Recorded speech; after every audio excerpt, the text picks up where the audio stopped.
우리 가정은 지금 행복한 가정일까요? 여러분의 가정을 한번 생각해 보시길 바랍니다. 행복한 가정일까요? 아니면 불행한 가정일까요?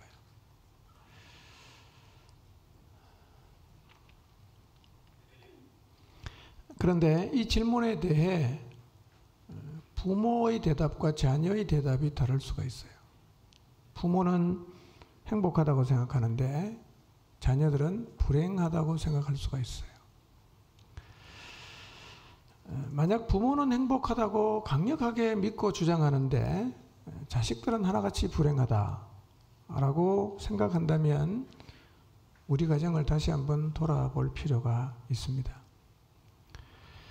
최근에 와서 우리가 언론을 통해서 상상을 초월하는 부모의 모습들을 간간히 대하기도 하지만 기본적으로 부모는 자녀를 사랑합니다.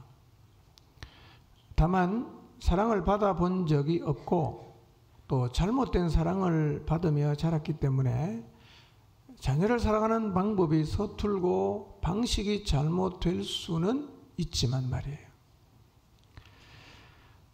실제로 부모가 최선을 다해 사랑하지만 오히려 그 부모의 사랑이 자녀에게는 고통이어서 사랑이란 이름의 고통을 참아내는 자녀도 꽤 많이 있습니다. 괴로운 거예요. 잘못된 사랑을 받으며 자란 부모는 그래도 자기 자신이 최선을 다해서 사랑하고 있다고 생각하기 때문에 자녀가 고통을 느끼리라고는 상상하지를 못합니다. 배불러서 그런 소리 한다 라고 생각합니다. 그래서 부모는 행복하다고 생각하는 가정에서 자녀는 고통을 느끼는 일이 생기는 겁니다.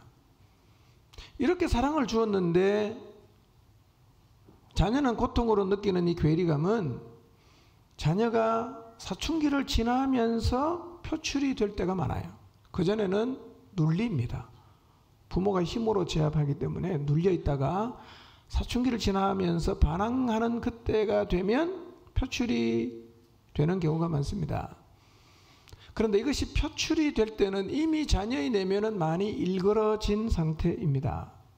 그리고 설령 그것을 표출하지 않는다고 해도 자녀의 내면은 이미 많이 일그러져 있다고 보아야 합니다. 그렇기 때문에 부모인 내가 행복감을 느낀다고 우리 가정이 행복한 가정이라고 단정 짓지 말고 자녀들도 과연 행복을 느끼는지를 돌아보는 것이 필요합니다.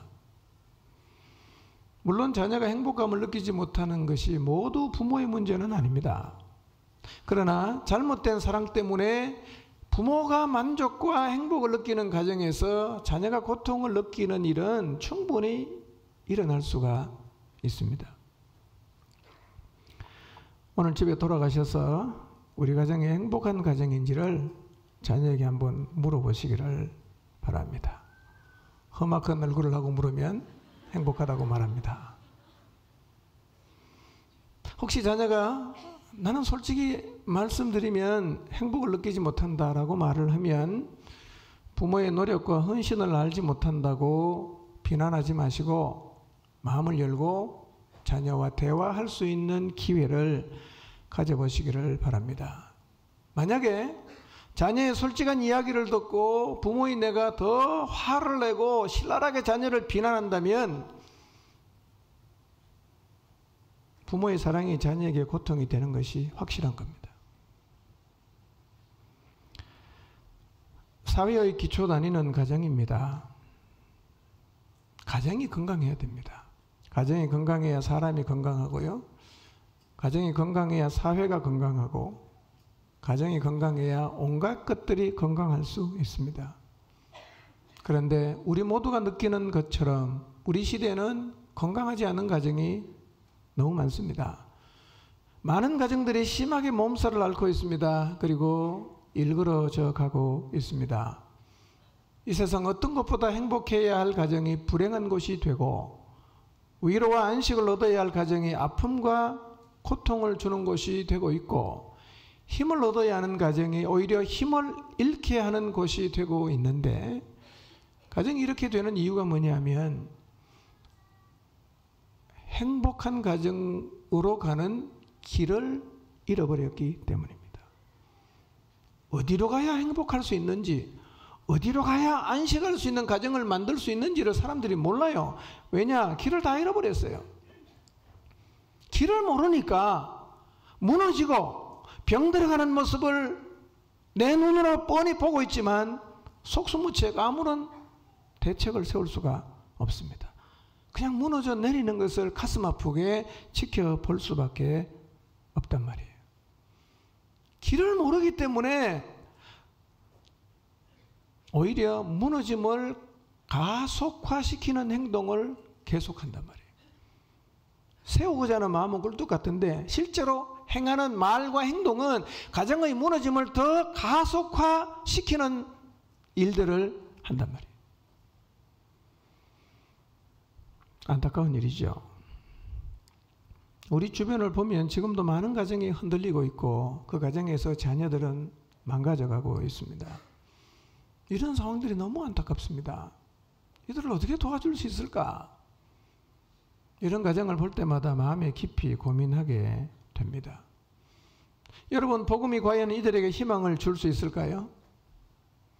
가정을 회복시키긴 해야겠는데 방법을 몰라서 손을 놓고 있는 이 사람들, 이 상황을 반전시킬 수 있는 일은 과연 가능한 일일까요? 시대를 살리기 위해서 이 상황을 반전시키는 역사가 일어나야 합니다. 모든 그리스도인의 가정이 살아나서 무너지는 가정을 지켜보고 있는 사람들에게 저 사람처럼 하나님을 믿으면 희망이 있겠다라는 소망의 메시지를 우리의 가정들을 통해서 이 세상에 전해 주어야 합니다. 반전시키는 길이 있습니다. 일그러진 가정이 다시 펴지고 삐걱거리는 가정이 바르게 세워지며 불행한 가정이 행복해지는 길이 있습니다. 우리 가정에 자라는 자녀들이 건강한 정서를 가진 사람으로 자라게 하는 길도 있습니다. 여러분, 가정을 생각해 보십시오. 누가 만들었습니까? 가정을 누가 만들었습니까? 한 남자와 한 여자가 만나서 결혼을 함으로 가정을 이루고 그 가정에서 자녀를 낳고 자녀들이 그 가정에서 관계를 배우고 인생을 배워서 어른이 되어 또 다른 가정을 만들어감으로 사회를 만들어가는 이 사회의 가장 기본 단위가 되는 이 가정은 누가 만든 것입니까? 만든 분에게 가서 물어봐야 되지 않겠어요? 어떻게 해야 되는지를. 여러분, 이 가정은 유명한 사회학자가 만든 게 절대로 아닙니다.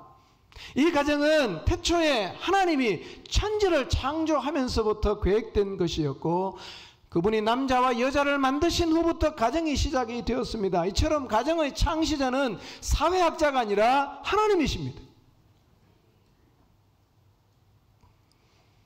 그 하나님께서 이 가정을 어떻게 꾸려가고 세워가고 행복하게 만들어 놓을 수 있는지 우리에게 사실은 다 가르쳐 줬습니다.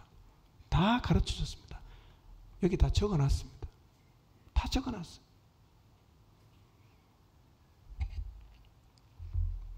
여러분 기억하십시오. 가정을 세우는 길은 하나님만이 아십니다. 아멘입니까? 가정을 세우는 길은 사회학자가 아는 게 아니라 하나님이 안단 말이에요. 왜냐하면 그분이 만드셨기 때문입니다. 만약에 여러분의 가정을 행복하고 건강한 가정으로 만들어 가려는 마음이 있다면 반드시 하나님께로 가야 됩니다. 하나님에게 물어봐야 돼요. 길을 잃으면 하나님에게 가지 딴 데 가서 물으면 엉뚱한 대답을 합니다. 말도 안 되는 대답을 합니다. 우리는 그게 마치 길인 줄을 착각하고 따라가요. 가보면 아니에요. 더 교묘하게 일그러지는 겁니다.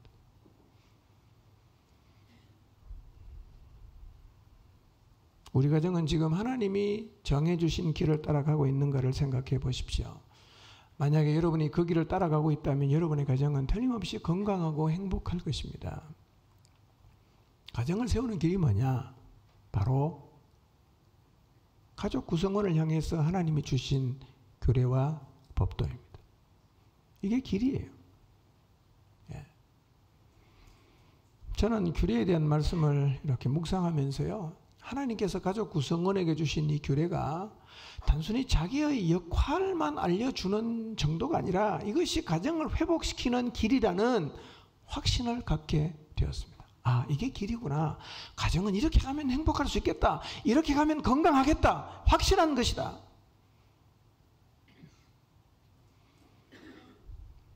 각자가 하나님께서 자기에게 주신 규례를 지키면 가정은 분명히 살아나게 됩니다.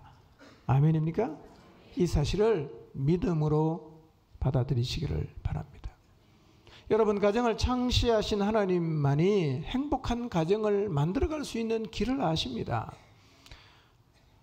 여러분, 구성원이요, 가족 구성원이 서로를 어떤 자세로 대할 때 가정이 세워질 수 있는지도 하나님은 알거든요. 다른 말로 하면 뭐냐면 관계의 역학을 하나님이 잘 안다는 거예요. 이렇게 반응하고 저렇게 반응하면 어떤 결과가 나오는지 우리는 사실은 시뮬레이션하기 어렵단 말이에요. 그런데 하나님은 이 사람이 이렇게 반응하고 저 사람이 저렇게 반응하면 어떤 결과가 나오는지를 아는데, 이 모든 것을 아시는 하나님께서 서로의 반응이 합쳐져서 가장 건강하고 행복할 수 있는 그 관계의 역학 구조를 너무너무 잘 안단 말이에요. 그 모든 것을 아시고 우리에게 주신 것이 바로 규례란 말이에요. 아멘입니까? 자녀가 어떻게 할 때 부모가 보람을 느끼는지 하나님은 너무 잘 알아요. 부모가 어떻게 할 때 자녀가 밝고 자신감을 가진 아이로 자랄 수 있는지를 그분은 너무 잘 알아요. 아내가 어떻게 할 때 남편이 힘을 얻고 남편이 어떻게 할 때 아내가 행복해지는지를 하나님은 너무너무 잘 압니다. 물건은 아닌데요, 이 관계의 역학을 하나님은 너무너무 잘 알아요. 이 모든 것을 아시는 하나님을 믿고 그분이 주신 규례에 순종하는 것이 가정을 세우는 최선의 방법임을 믿으시기를 바랍니다. 아멘입니까? 그게 최선이에요.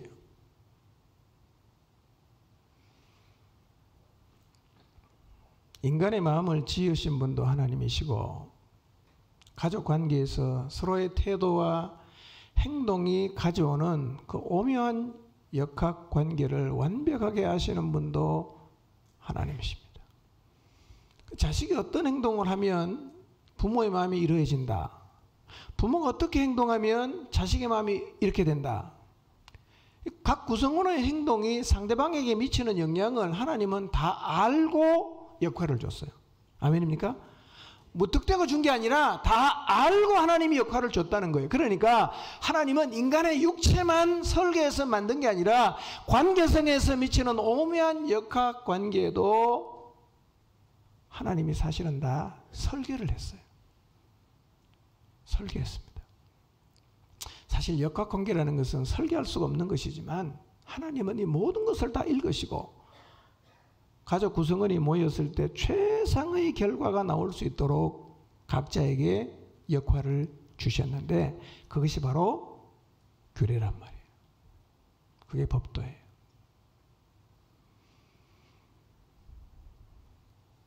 그러니까 여러분, 하나님이 우리 각자에게 주신 역할이 있잖아요. 이거는요, 아무 생각 없이 적어놓은 게 아닙니다. 아무 생각 없이 적어놓은 게 아니에요. 모든 것을 아시는 하나님의 놀라운 지혜와 지식이 그 규례 안에 다 들어있단 말이에요. 그러니 우리는 이 하나님의 규례에 주저함이 없이 믿음으로 어떻게 해야 되겠어요? 순종하고 따라가야 됩니다. 아멘입니까? 순종하고 따라가야 돼요. 근데 요즘은요, 가끔씩 이 가정의 규례에 대한 성경을 읽으면 진짜 이것은 고문서 같아요. 야, 이게 우리 시대에 먹혀들 수 있나 이거? 말도 안 되는 것 같아요. 그런데 그 말씀에 하나님의 지혜가 담겨 있단 말이에요. 전지하신 하나님의 설계가 다 들어있다.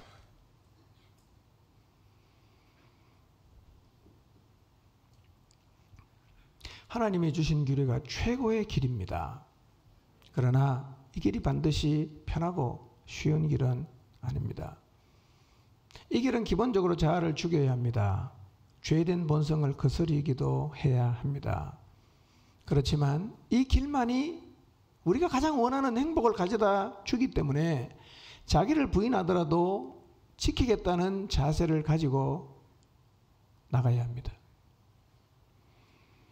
부모의 최선이 뭐겠어요? 여러분 행복한 가정을 만들고 싶습니까? 부모로서 할 수 있는 최선은 부모에게 주신 규례를 따라 행하십시오. 그냥 여러분 자식 노엽게 하지 마세요. 목숨 걸고 그거 하십시오. 자식은 똑같습니다. 순종하고 공경하십시오.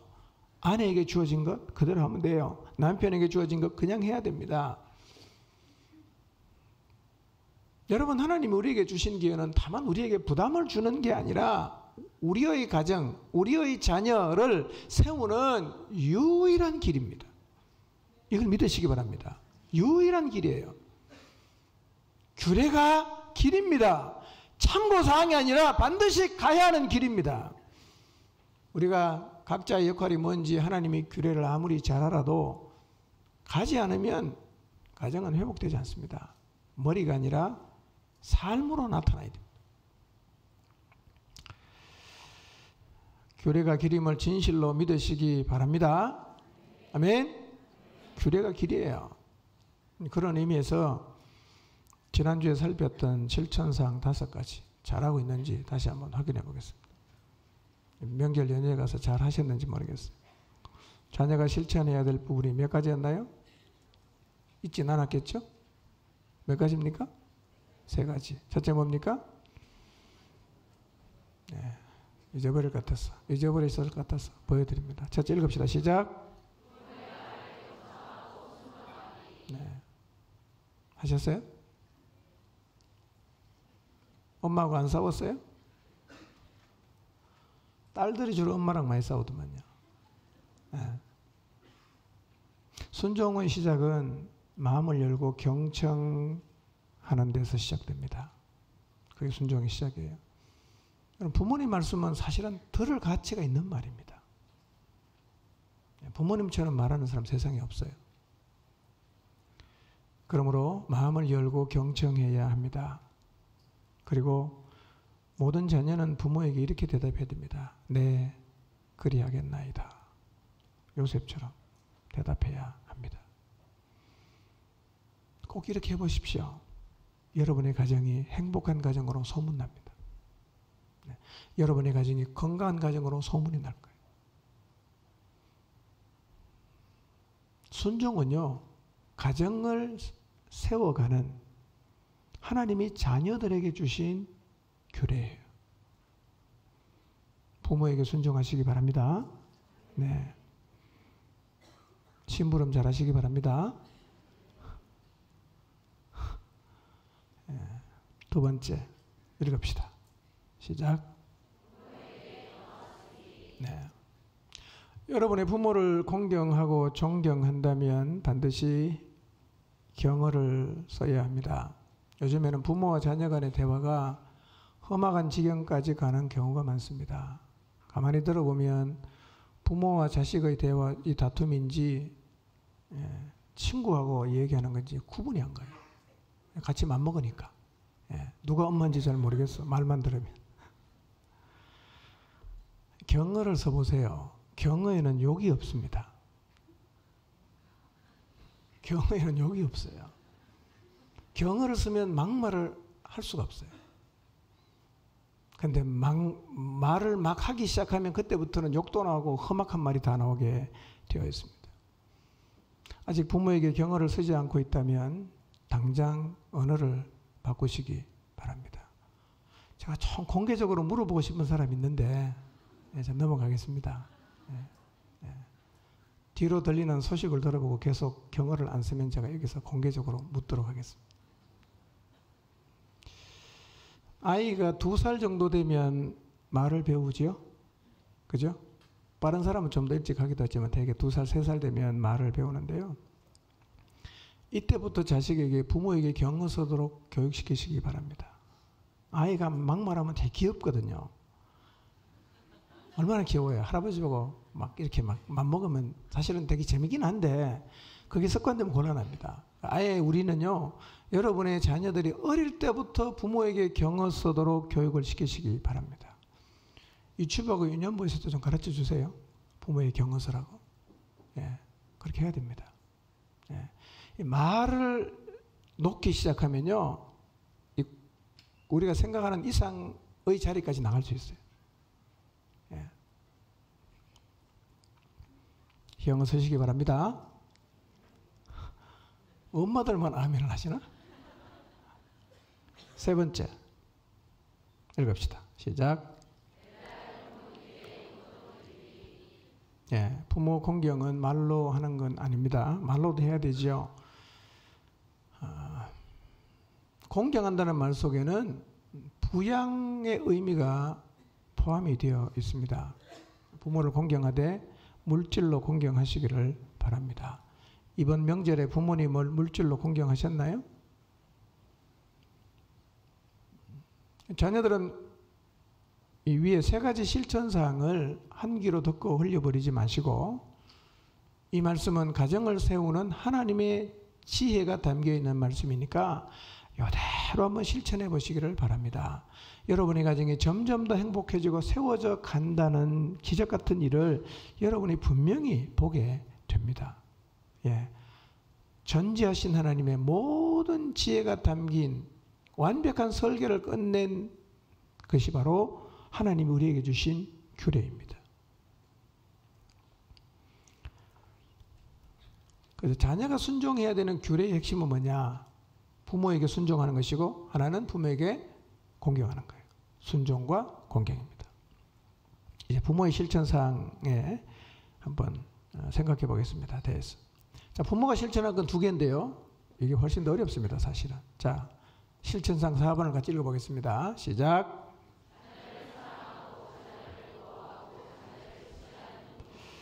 예, 너무너무 중요한 건데, 이런 가정에서 자라지 않는 분은 이게 참 어렵습니다.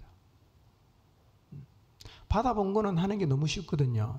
근데 받아보지 않는 것은 하는 게 너무 어렵습니다. 잘 안 돼요. 왜 안 되냐면 그냥 안 됩니다. 이유가 없어요. 그냥 안 돼요. 그래도 포기하면 안 됩니다. 내가 어떤 가정에서 자랐든지 간에 이제부터는 자녀를 사랑하고 자녀를 보호하고 자녀를 지지해주는 부모의 자리에 서야 합니다. 부모에게 주신 규례는 한 개밖에 없잖아요. 자녀를 노엽게 하지 말라. 근데 이게 참 쉽질 않아요. 예. 부모로부터 사랑을 받고 부모로부터 보호를 받고 부모로부터 지지를 받으면서 자라지 않는 사람은 내 자식에게 그렇게 해주는 게 굉장히 힘들 것입니다. 감이 잘 안 잡힐 것입니다. 그러나 자녀를 노엽게 하지 않는 부모가 되려고 하면 반드시 이 자리에 서야 되니까 손 놓고 계시지 마시고 주님의 도우심을 구하고 기도하고 어떤 희생과 대가가 요구돼도 꼭 이 자리에 서시기를 바랍니다. 그래서 여러분의 가정에서 자녀가 적어도 나는 내 부모로부터 사랑을 받는다고 느껴야 되고 보호를 받는다고 느껴야 되고 지지를 받는다고 느껴야 됩니다. 부모는 자식에게 이걸 줘야 돼요. 아, 우리 엄마 아빠가 나를 사랑하시는구나. 나를 온몸을 던져 보호하시는구나. 나를 정말 지지하시는구나. 예. 이러면 아이가 굉장히 자신감을 가지고 건강하게 자라요. 그런데 우리는 자꾸 거꾸로 하지 않습니까? 부모가 해야 될 두 번째 실천사항 읽어보겠습니다. 시작.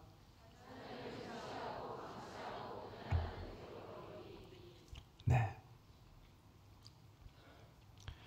이런 태도는 버려야 되는 겁니다. 부모 안에 분노가 많으면 이걸 잘하거든요. 막 그냥 무시해버리고 자녀를 방치하고 비난하고 욕하고 저주하고. 옛날에 우리 엄마들 그런 소리 많이 했죠. 연병할 놈. 하여튼 뭐 그런 욕이 많더라고. 이런 태도는 버려야 됩니다. 여러분 이렇게 받고 자라도 여러분 자식에게는 절대로 그렇게 하지 마시기를 바랍니다. 이것만 지키면요 부모 자식의 갈등이 해결이 됩니다. 이것만 지키면 갈등이 없어지는 정도가 아니라 관계가 좋아지고 행복해집니다. 혹시 내 자녀가 부모인 나로부터 우리 엄마 아빠는 날 무시해, 나한테 관심 없어, 늘 나를 비난해, 그렇게 느끼면요 여러분 자녀는, 여러분이 그렇게 사랑하는 자녀는 다 망가집니다. 어디 가도 자기 목소리 낼 수 없고 어디 가도 당당하게 어깨를 펴고 사람들과 더불어 못 갑니다. 항상 찌그러들고 움츠리고 그렇게 살 수밖에 없어요. 누가 망가뜨렸냐? 내가 망가뜨리는 거예요. 어떻게 망가뜨렸어요? 늘 무시하고 말 함부로 하고 비난하고 방치하고 욕하고 다 망가집니다. 여러분, 우리가 왜곡된 가정에서 자라면 대개는 마음속에 분노가 있는데요. 여러분, 분노를 절대로 자식에게 표출하지 마세요. 정말 이런 표현은 죄송합니다. 미친 사람처럼 아이에게 막 고함을 질러대고요. 그거는 아이를 지금 죽이고 있는 겁니다, 여러분. 여러분 자식을 바보 만들고 있는 겁니다. 절대로 그러지 마십시오. 부모는 자식을 노엽게 하지 않아야 돼요. 않아야 돼요. 여러분, 이거 너무너무 힘들면 주님 앞에 나가서 기도하시고요. 방법을, 길을 찾으려고 노력하시되 절대로 여러분의 자식에게 쏟아내지 마세요. 분노를요. 그래 다 바보 만들어 놓고 나중에 또 바보 같다고 또 혼내는 거예요. 왜 넌 그렇게 바보 같으냐고. 아니, 엄마가 다 바보 만들었잖아. 아빠가 바보 만들었잖아. 이런 일이 참 제 눈에 보이는데요. 너무 안타깝습니다. 부탁인데요. 부모님들 절대로 자식에게 분노 표출하지 마시길 바랍니다. 정상적, 인격적으로 대화하십시오. 대화.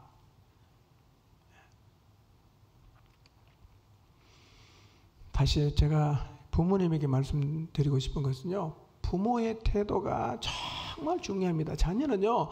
부모의 영향을 전적으로 다 받습니다. 부모가 제자리를 잡으면 사실 자녀의 문제는 대개 다 해결이 돼요. 이게 무슨 얘기냐면 부모의 역할이 절대적이라는 얘기죠. 자녀를 노엽게 하지 않는 부모가 되시기를 바랍니다. 지금부터 그렇게 해보세요. 여러분, 자식들 살아납니다. 살아나는 게 느껴질 거예요. 자신감을 갖는 아이로 변해가는 게 느껴집니다. 자, 이제 부부관계에 대해 말씀을 드려야 할 시간입니다. 부부관계에 대해서 말씀을 드리려고 하니까 제 마음에 부담이 있습니다. 왜냐하면 우리 중에도 이미 어떤 이유로 부부관계에 대해서 하나님이 주신 규례를 어기신 분들이 있기 때문입니다. 이분들은 제가 전하는 말씀을 들으면 마음이 많이 불편하실 것 같습니다. 그러나 오늘 제가 이 말씀을 드리는 것은 절대로 그런 분들을 비난하거나 정죄하려는 것이 아닙니다. 절대로 아닙니다. 그런 의도는 정말 눈꼽만큼도 없습니다. 지나간 과거는 어떻게 할 수가 없어요. 과거에 내가 하나님이 주신 규례를 어긴 부분이 있다면 그것은 주님 앞에 나가서 개인적으로 해결하고 과거로부터 자유하셔야 합니다. 그러나 이제부터는 하나님이 주신 규례에 절대적으로 순종하는 자리에 서시기를 바랍니다. 불편해 하시는 분이 있음에도 부부관계에 대해서 하나님이 주신 규례를 말씀드리는 이유는 부부관계가 어떠해야 하는지, 사람을 만드시고 가정을 만드신 하나님이 주신 규례를 우리의 마음에 다시 한번 깊이 새기는 것이 필요해졌기 때문입니다. 사람들의 마음에서 부부에게 주시는 하나님의 규례가 너무 많이 희미해졌습니다. 그리고 다 지워졌어요. 그래서 결혼에 대해서 그리고 있는 그림 자체가 하나님이 주신 규례에서 너무 멀어져 있어요. 그런데 이제는 신자들까지도 하나님이 주신 규례에서 멀어져 있는 부부관계의 그림을 별 부담 없이 받아들이고 있단 말이에요. 다시 하나님이 주신 규례를 가슴 깊이 새겨야 됩니다. 절대로 지워지지 않도록 우리의 가슴 속에 또 적고 또 들어서 이 하나님 말씀이, 이 규례가 우리의 가슴에 선명하게 새겨지게 해야 됩니다. 우리 중에 아직 결혼하지 않는 젊은이들이 많이 있는데요. 제가 생각할 때는 결혼은 안 했지만 이미 결혼에 대한 왜곡된 그림을 가지고 있을 가능성이 매우 높습니다. 그런 그림 가지고 결혼하면 세상 사람과 비슷한 길을 가게 될 가능성이 매우 높습니다. 다시 하나님이 주신 규례를 마음에 담아야 합니다. 새겨야 합니다. 절대로 지워지지 않도록 깊이 파서 가슴에 새겨야 합니다. 오늘과 다음 주에 걸쳐서 부부관계에 대한 규례를 세 가지 관점에서 살펴보도록 하겠습니다. 오늘은 이혼에 대한 부분에 대해서 말씀을 드릴 것입니다. 그리고 두 번째는 성적인 부분, 다음 주에 말씀드리겠습니다. 부부관계, 부부의 역할, 관계 설정을 어떻게 해야 되는가에 대해서 말씀을 드리겠습니다. 사실은 이 세 가지가 이슈입니다. 이혼, 성, 관계 설정. 예. 사실은 세 번째 관계 설정이 이렇게 심각하진 않았는데 지금은 사회적인 분위기가 이걸 점점 하나님의 규례를 다시 듣게 만드는 쪽으로 흘러가고 있습니다. 근데 이 세 가지가 사실은 하나님이 주신 규례에서 다 멀어져 있습니다. 다 멀어져 있어요. 부부 관계에 있어서 핵심이 되는 세 가지 영역에서 하나님이 주신 규례와 점점 멀어져 가고 있다는 말은 다르게 표현하면 이거예요. 우리의 가정들이 지금 심하게 몸살을 앓고 있다는 말입니다. 그리고 가정의 모습이 심하게 왜곡되고 뒤틀려지고 있다는 얘기입니다. 이렇게 가면 뒤틀리는 거예요. 뭔가 이게 정상이 아닙니다. 행복하려고 결혼했는데 왜 이렇게 불행할까? 이런 의문을 계속해서 가질 수밖에 없습니다. 오늘은 먼저 이혼에 대한 성경의 가르침을 살펴보겠습니다. 이혼 문제 심각해졌습니다. 이것은 우리가 인지하고 있는 바입니다. 예전과 비교해 보면 이혼을 바라보는 시각이 많이 바뀌었습니다. 예전에는 이혼은 이런 생각이었어요. 절대 불가. 그렇죠? 절대 불가. 요즘은 어떻습니까? 그 다음엔 어떤 단계로 갔죠? 어쩔 수 없으면 할 수도 있다. 갔어요. 지금은 어떻습니까? 싫으면 정리하고 다시 하면 된다. 여러분의 생각은 어디에 머물러 있습니까? 솔직하게. 자기 자신의 마음에 물어보십시오. 나는 이혼에 대해서 절대 불가입니까? 어쩔 수 없으면 할 수 있다. 그겁니까? 아니면 싫으면 정리하고 다시 하면 된다. 이겁니까?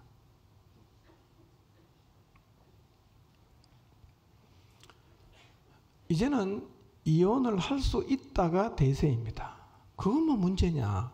괜찮아 그거. 다 하는 거야. 그래도 그리스도인들이 조금 낫긴 한 것 같은데 사실은 별로 다르진 않은 것 같아요. 자, 그러면 가정을 만드신 하나님의 생각이 뭘까? 하나님은 이혼에 대해서 어떻게 생각하실까? 예수님은 이혼 문제에 대해서 뭐라고 말씀하시는가? 시대는 계속 바뀌겠지만 변하지 않는 것은 진리니까 인간을 창조하시고 결혼을 제정하신 하나님의 뜻이 무엇인지를 다시 한번 우리가 확인하고 그 하나님의 뜻을 마음에 새기는 것이 필요할 것입니다. 정말 해도 되는 건가? 안 되는 건가? 결론부터 말씀드리면 이혼은 하나님의 뜻이 아닙니다. 여러분, 결혼의 두 번째 기회가 있다는 생각을 버리시기 바랍니다. 올 10월부터 12월까지 우리 교회 청년들 4커플이 결혼을 합니다. 네. 궁금하시죠? 네, 때가 되면 알려드리겠습니다.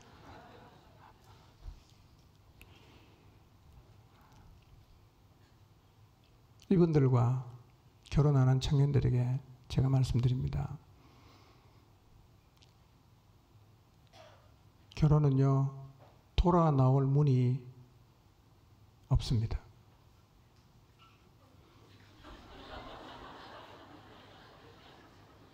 끝까지 가야 됩니다. 그래서 결혼은 돌아 나올 문이 없다고 생각을 하고 결혼의 문을 열어야 됩니다. 아멘입니까? 예.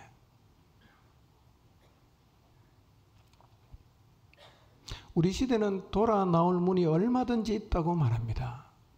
근데 하나님은 돌아 나올 문이 없다고 말씀하십니다. 누가요?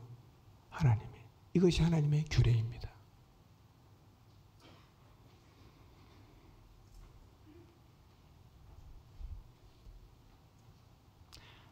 마태복음 19장 3절에서 9절 말씀을 통해서 이혼에 대해서 예수님이 무엇이라고 말씀하셨는가를 확인해 보도록 하겠습니다. 먼저 3절을 보겠습니다. 읽습니다.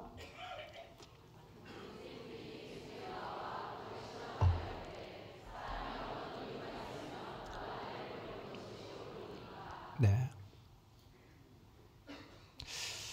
사실은 1세기에는요, 이혼이 지금처럼 많았다 그럽니다.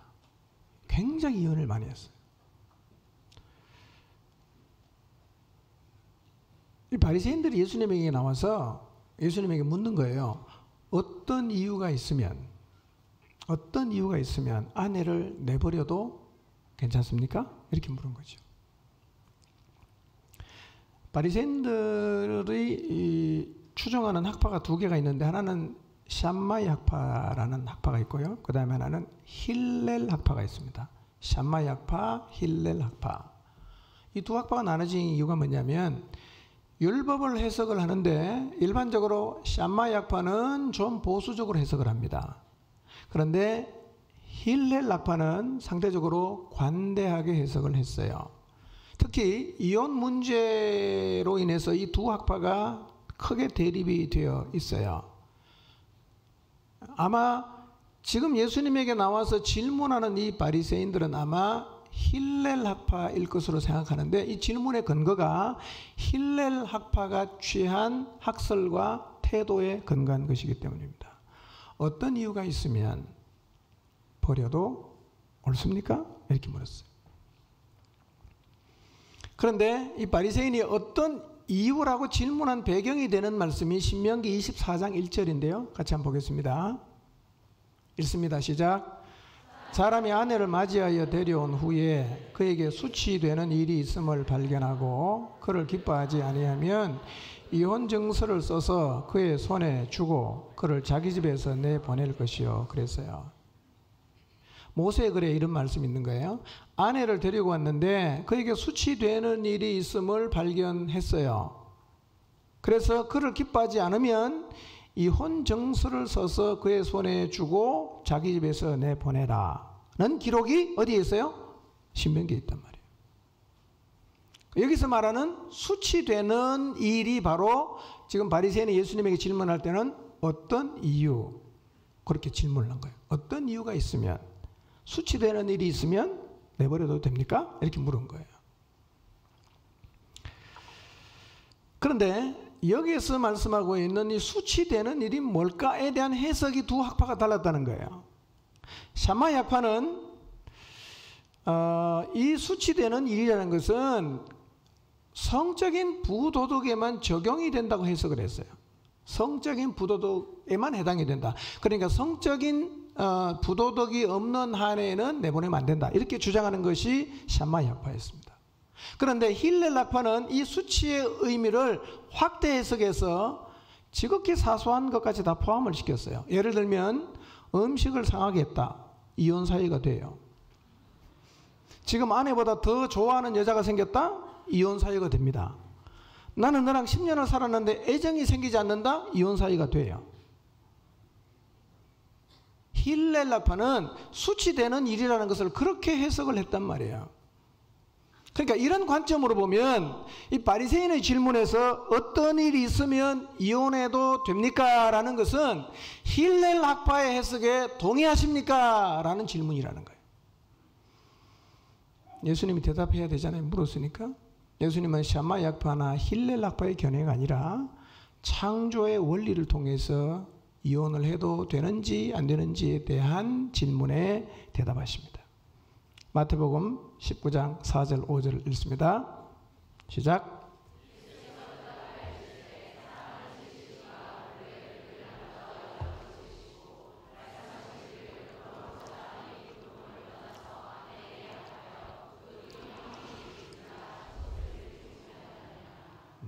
바리새인이 신명기 말씀을 인용해서 예수님에게 질문했어요. 예수님은요, 신명기보다 좀 더 무게가 있는 창세기의 말씀을 인용해서 대답을 하십니다. 유대인들의 해석학에서는요, 토라에서 뒤쪽으로 가면 갈수록 권위가 있다고 인정합니다. 그러니까 신명기보다는 어디가 더 권위가 있습니까? 창세기가 훨씬 더 권위가 있어요. 그러니까 예수님은 모세의 글이 아니라 그보다 훨씬 더 뒤에 있는 창조의 원리를 끌어들여서 이혼에 대한 관점을 설명하시는데 이렇게 말씀하시죠. 사람이 부모를 떠나서 아내에게 합하여 그 둘이 한 몸이 될지니라고 하신 말씀을 읽지 못했냐? 이렇게 말씀하시는 거예요.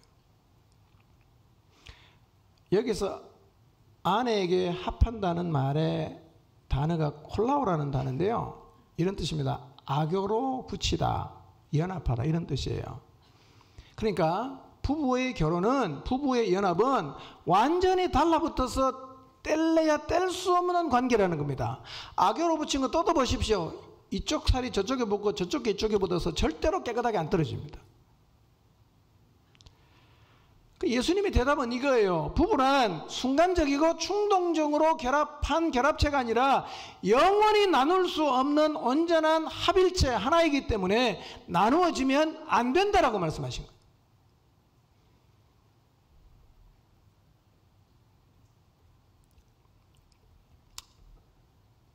이미 이 규례를 어기신 분들 마음 아프시겠지만 하나님의 규례가 이런 거예요. 자, 그래서 하나님은 이혼하는 것을 미워하신다고 말합니다. 말라기 2장 16절입니다. 읽겠습니다. 시작.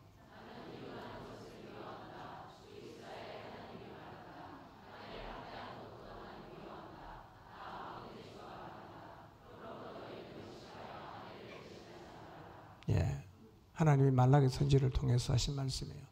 하나님은 이혼하는 거 미워하시고 아내를 학대하는 것도 미워하신다고 말씀하고 있습니다. 다 보고 계신다는 얘기죠. 다 보고 계십니다. 자, 마태복음 19장 6절 계속 봅니다. 6절 읽습니다. 시작.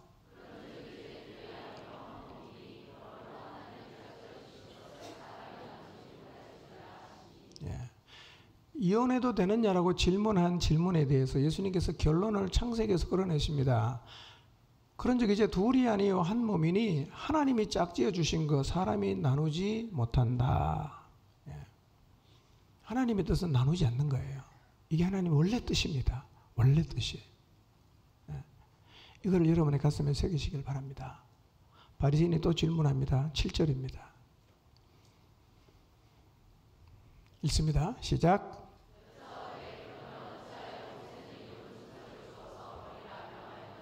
네, 명하였나이까라는 말은 명령하였나이까 이런 말이거든요. 바리새인이 다시 질문하는 거예요. 그게 하나님의 뜻이라 하면 왜 모세는 이혼 정서를 주어서 버리라고 명령하였습니까? 이렇게 묻는 거예요. 그러니까 바리새인들은 예수님께서 창세기 말씀을 인용해서 창조의 원리에 따라 이혼이 하나님의 뜻이 아니라고 말씀하니까 반론을 제기합니다. 왜 그럼 모세는 이혼 정서를 줘갖고 내보내라고 명령했습니까? 라고 다시 되묻는 거죠. 근데 실제로 모세가 이혼을 허락한 것도 맞습니다. 그리고 이혼 정서를 주라고 한 것도 맞습니다. 그래서 그 구약시대에는 이 정서를 받으면 여자는 공식적으로 결혼해서 해방이 되어서 재혼할 수가 있었습니다. 그런데 바리새인은요, 여기에서 이걸 뭐라고 표현하냐면 명령이라고 말합니다. 이혼 정서를 주는 것이 명령이라고 하면 이것이 하나님 뭐가 됩니까? 뜻이 되는 거죠. 그럼 창세기에서 나누지 말라고 해놓고 모세 때 와갖고 이혼 정서를 주라고 명령해서 이것이 하나님의 뜻이면 하나님 뜻이 바뀐 거예요? 이 질문에 대해서 예수님께서 대답하십니다. 19장 8절입니다. 읽습니다. 시작.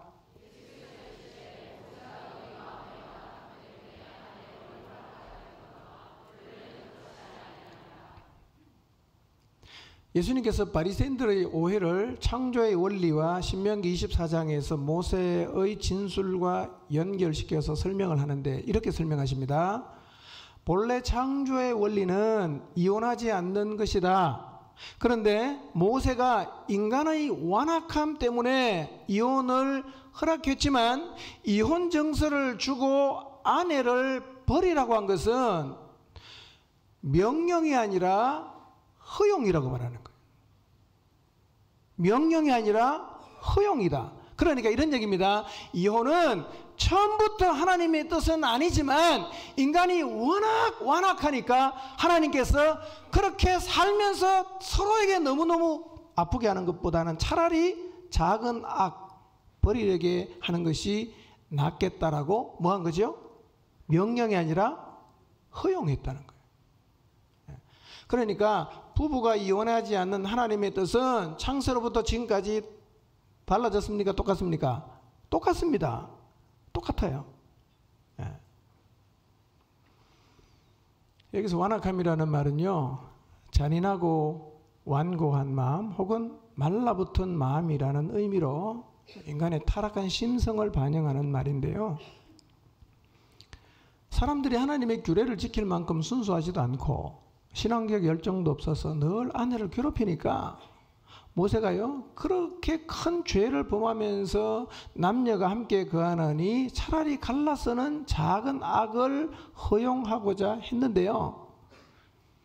모세가 이혼을 적극적으로 인정한 게 아닙니다. 소극적으로 허용은 했어요. 그렇지만 연합해서 나누어지지 않는 것이 창조주 하나님의 원 뜻이에요. 이거는 지금도 변하지 않았습니다. 9절을 보겠습니다. 읽습니다. 시작.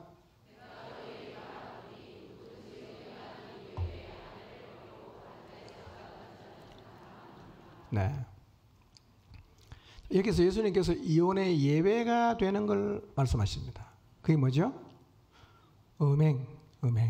여기도 좀 여러 해석이 있어요. 한 번 실수냐, 아니면 행실 자체가 늘 이렇게 부도덕한 여인을 말하는가, 해석에 차이 있는데, 어쨌든 이혼의 예외가 되는 경우는 배우자의 성적인 불성실입니다. 성적인 불성실이 결혼의 결합을 깨트리기 때문에 무죄한 배우자를 해방시켜서 재혼할 수 있도록 허락하셨습니다. 요점은 이거예요. 부부의 성적 결합이 아니라 다른 사람과의 성적인 결합이 남편과 아내 사이의 첫 번째 결합을 무효화했기 때문에 그때는 이혼을 해도 된다고 허락하셨습니다. 이 한 가지 경우를 제외하고는 결혼은 언약이기 때문에 예수님은 창조의 원래 뜻은 갈라서지 않는 것이라고 계속해서 말씀하십니다. 그래도 이혼을 할 수는 있겠죠. 그런데 이혼은 하나님이 닦아주신 길이 아니거든요. 길이 아닌 데를 길로 알고 가게 되면 상처를 받습니다. 고통을 겪습니다. 아픔을 겪습니다. 이혼의 아픔과 폐해는 설명하지 않아도 주변에서 쉽게 볼 수가 있어요. 특히 이혼은 자녀들에게 많은 상처와 고통을 줍니다. 다시 말씀드립니다.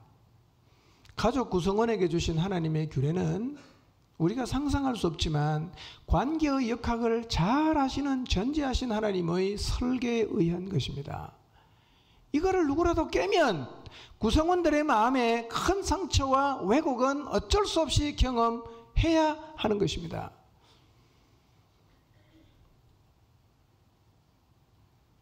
각자의 규례를 지켜야 합니다.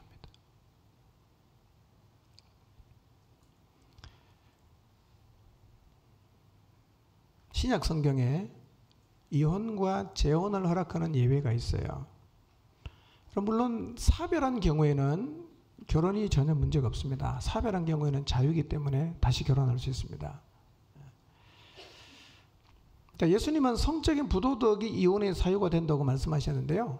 신약 성경에 보니까 한 가지 사유를 더 말씀하고 있어요. 그것은 뭐냐면 믿지 않는 배우자가 요구할 경우에는 이혼할 수 있다, 이렇게 말씀합니다. 고린도전서 7장 15절 16절입니다. 읽겠습니다. 시작.